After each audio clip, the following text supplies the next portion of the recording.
Bobby and Cheryl's love story is beautiful, but some would say it's not romantic. Having lived together for the past 40 years, one would think that they had it all figured out and held the perfect recipe to a good marriage. On the surface, that was true. But there was one particular detail about Bobby's past Cheryl knew absolutely nothing about. And when she found out, it would change everything. What's more, it came from the most unlikely source. Hello, wonderful people. I'm Scott Leffler for Wonderbot. And here is Woman lives 40 years with her husband. Then FBI tells her who he really is.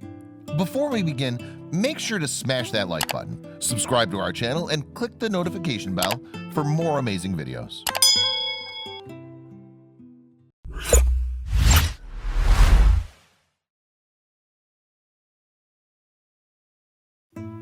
In January 2015, Cheryl Love woke up and began her morning routine like she usually did by making herself some tea.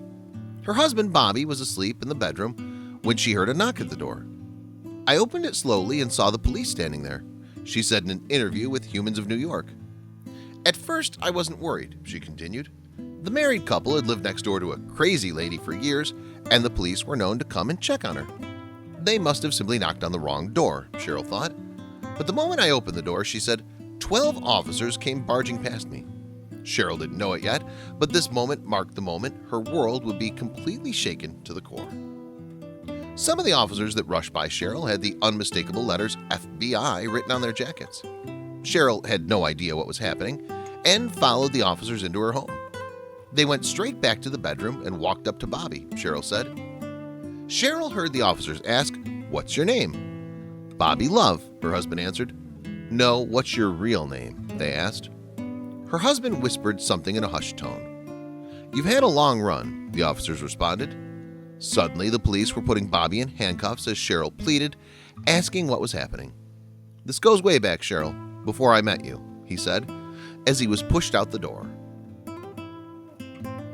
In the 1960s in North Carolina, Walter Miller was growing up in what would later be described as a pretty normal childhood. His family was poor, as his mother struggled with the cost of raising 8 children. Soon, Walter began slipping through the cracks. It began when Walter attended a Sam Cooke concert. The crowd was really moving because it was dance music, and Sam Cooke didn't like that. He kept telling people to sit down, and after only 2 songs, he walked off the stage, Walter said. He jokingly yelled a profanity at the stage and was arrested for disorderly conduct. Things went downhill pretty fast after that, he said. After that Sam Cooke concert in 1964, Walter found himself with a record at a young age. His first of what would be many. Things began to snowball.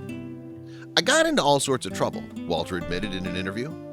"I lifted purses from unlocked cars. I was stealing government checks out of mailboxes. I got bolder and bolder," Walter said. Then one day, Walter got caught stealing from the band room at his school. Finally, after years of petty crimes, Walter had to face the tough consequences. Soon after he was caught, Walter was sent to a nearby juvenile detention center. Walter's life had quickly changed. He went from having the freedom to basically do as he pleased one day to the strict code of juvenile detention the next.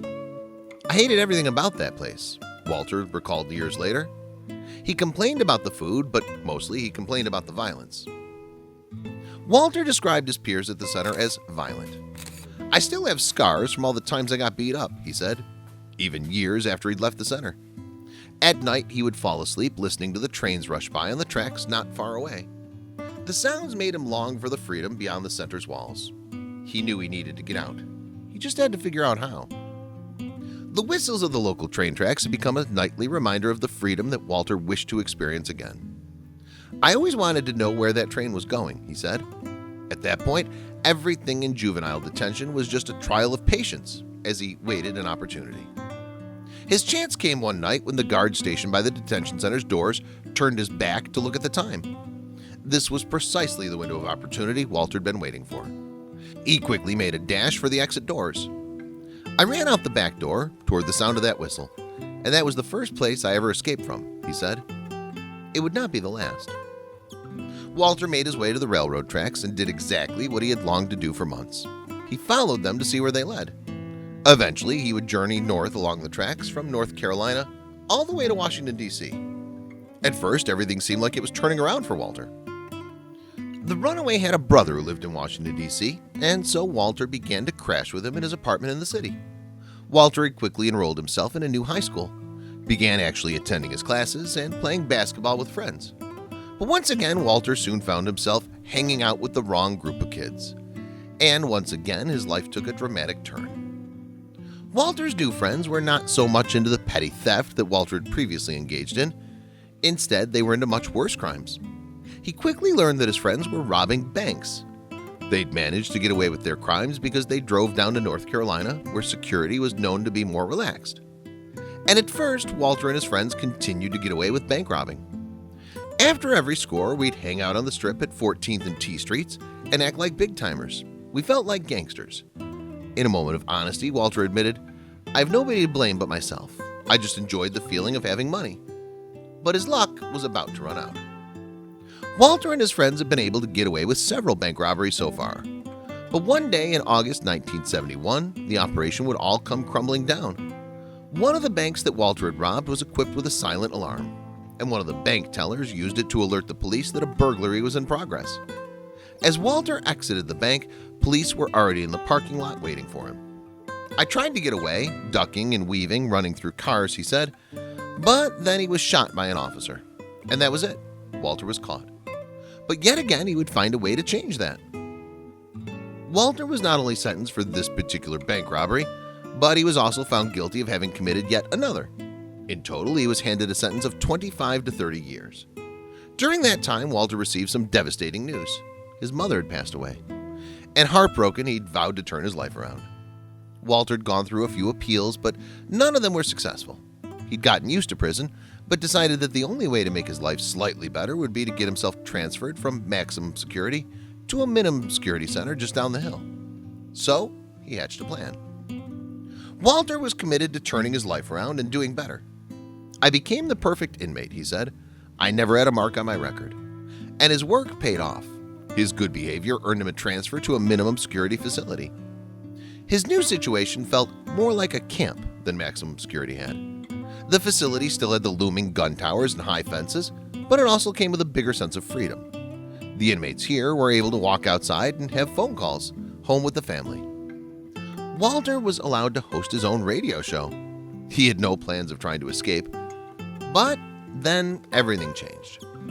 Walter was enjoying his new role as a radio host in the minimum security facility.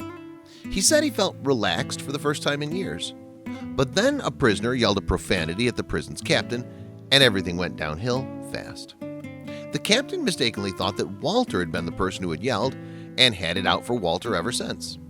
Soon after, Walter said the captain started picking on him. He would write Walter up for infractions on a regular basis. The negative reports kept piling up until I was 1 mark away from being sent back up the hill, he said. Walter could not imagine having to backtrack. He knew it was high time to find a way to escape. As a consequence of Walter's negative reports, he was given one of the worst jobs in the prison. He was assigned to clean up the roads with a handful of prisoners. The job required Walter to wake up before any of the other prisoners, pile into a bus, and drive to Raleigh to pick up trash. It was awful, he recalled. People would be throwing hamburgers and milkshakes at you. And it was almost winter, so I was starting to get cold. But despite the bad conditions, Walter actually was able to see an opportunity with his new job. "That's when I started planning and plotting," he said. To plan his escape, Walter began saving up money. He began to take notice of things, like the fact that the guard on Tuesday morning shift was a little bit lazier than most. Instead of patting each inmate, he let them walk right by and into the bus. He also began to notice that there was one intersection where the bus would always stop, and it happened to be right outside a wooded area. Walter spent months gathering all the information he could. Then, on a Monday night, as he watched football, he made up his mind. "That was going to be my last night in prison," he said. On that Tuesday, as was expected, the lazy guard was standing by the doorway of the bus. Walter was prepared. He'd brought everything out of his locker. He'd taken the civilian clothes that he was allowed to wear for his radio broadcast and put them under his prison clothing. Everything was set. Walter positioned himself all the way at the back of the bus, right next to the emergency exit. As we slowed down for a stop, I swung open the back door, and I was gone, he said.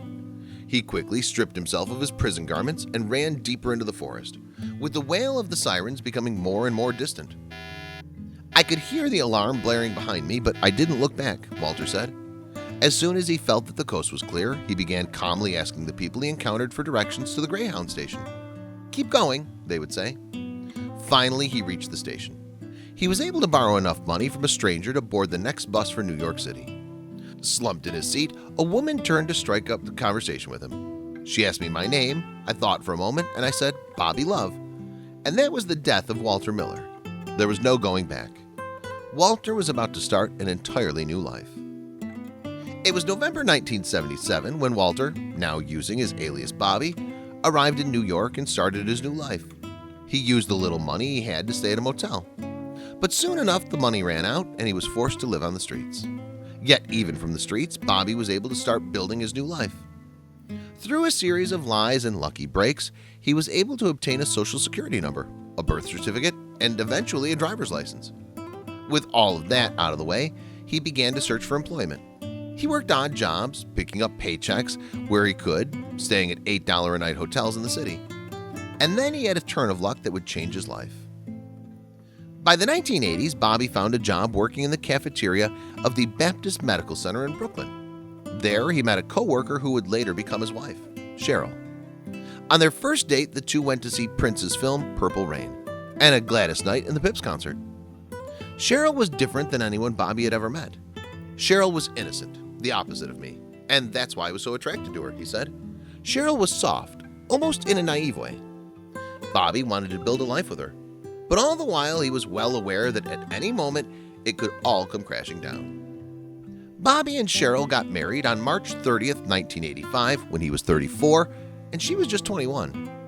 The newlywed couple welcomed their first child, Jasmine, shortly thereafter. 2 years later, they had their daughter, Jessica, and 11 years after that, twins, Justin and Jordan, were born. Bobby held down 2 jobs, and even with a brief 2 hours sleep each night, remained an attentive father. In addition to work, Bobby became active in his church, volunteered, and went to community meetings. Bobby's life seemed perfect. But behind it all loomed his enormous secret. According to an interview with the New York Daily News, he would tell his wife, "I'm not going anywhere unless someone takes me." His words would prove prophetic. Bobby wanted to tell his wife about his past, but he said he just couldn't risk it. Cheryl, he said, was a righteous woman who would likely try to encourage him to turn himself in. He felt that his previous life was in the rearview mirror, yet he continued to keep in touch with some family members back in North Carolina. He asked his sister to only tell Cheryl his secret if he were to pass away, but she persisted, telling him it was time to come clean. "That part of my life was buried back in North Carolina, and it wasn't coming back," he said. Soon enough, however, he would be proven wrong. There was a piece missing, Cheryl later said. Something was different. Bobby's wife and his friends had noticed little oddities. For example, Bobby did not like to be in pictures. He was always wary of speaking to strangers and mostly kept to himself. At times, when people would stop to ask him for directions or something else mundane, he always seemed spooked. Bobby would close himself off during arguments with Cheryl. I remember during Christmas of 2014, I was on my knees in church saying, "Lord, please, I can't do this anymore," Cheryl said. That was a few weeks before everything went down. Years had gone by and Bobby was feeling a bit more comfortable. He made a trip to North Carolina for a sibling's funeral, and that's the moment when Bobby thinks someone recognized him and called the police. Shortly after, the FBI was in his bedroom up north, strapping him into handcuffs. My world came crashing down, Cheryl said. Her hurt, she said, overtook her embarrassment. Bobby had deceived me for all those years. There was no truth in our house. In an interview, Cheryl remarked that the moment was like I was in a movie, a Lifetime movie. But despite her complex wave of feelings, she still felt that she needed to do something. Bobby was facing grim circumstances. He was held on New York's infamous Rikers Island, awaiting extradition to North Carolina. There, he would face the prospects of serving out the final 10 years of his sentence, along with extra time for his escape. Cheryl went to visit him and saw how dire her husband's circumstances were. When I first visited him in prison, he broke down crying, she remembered. His head was in his hands and he told me, "I know you're going to leave me." I told him, "No, Bobby, love, I married you for better or for worse, and now this is the worst." With that in mind, she set to work. Cheryl did everything she could think of to try to bring her husband home. She wrote letters to the governor and even President Obama himself. She had her children and everyone else in Bobby's life all write testimonials. "I didn't know a thing about Walter Miller," she said, "but I told them all about Bobby Love." After gathering just about every piece of character defense she could, Cheryl brought it all with her to Bobby's parole board. It seemed like an impossible task. Yet, after a year in prison, the parole board agreed to let Bobby return to his freedom and begin again the new life he'd built for himself. But it would not be exactly the same. Cheryl ultimately went on to forgive Bobby, and miraculously, their marriage grew to be even better than it had before. Bobby's secret was revealed. Bobby's persona shifted. He was no longer jumpy. He engaged more with people, and he was more open and attentive to his wife. The two felt like they'd never been more connected. Cheryl was finally in the marriage she wanted. There were no more regrets in their lives. The day he was set free, I sat him down and I asked, "What is it? Are we the Loves or are we the Millers?" And he said, "We love, we love."